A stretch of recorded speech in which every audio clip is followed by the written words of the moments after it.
साथियों, हमारी सरकार किसानों के कल्याण के लिए, खासकर छोटे किसानों के कल्याण के लिए देश के कृषि जगत के हित में, देश के हित में, गांव गरीब के उज्जवल भविष्य के लिए पूरी सत्यनिष्ठा से, किसानों के प्रति पूर्ण समर्पण भाव से,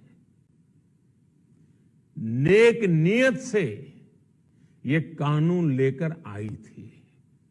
लेकिन इतनी पवित्र बात, पूर्ण रूप से शुद्ध किसानों के हित की बात, हम अपने प्रयासों के बावजूद कुछ किसानों को समझा नहीं पाए।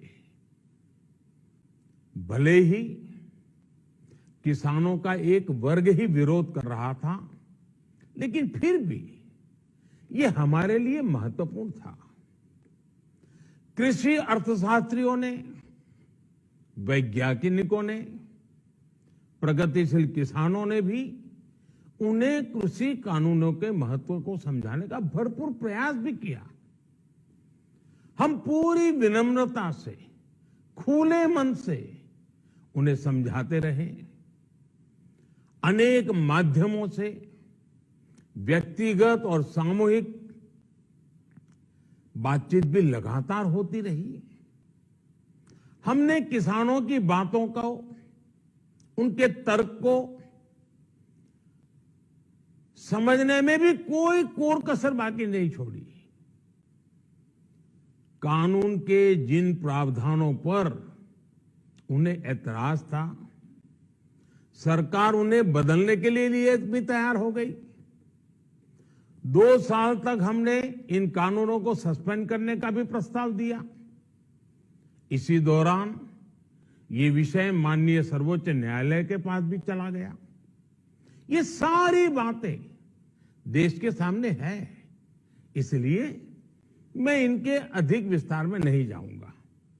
साथियों, मैं आज देशवासियों से क्षमा मांगते हुए सच्चे मन से और पवित्र हृदय से कहना चाहता हूं कि शायद हमारी तपस्या में ही कोई कमी रही होगी, जिसके कारण दिए के प्रकाश जैसा सत्य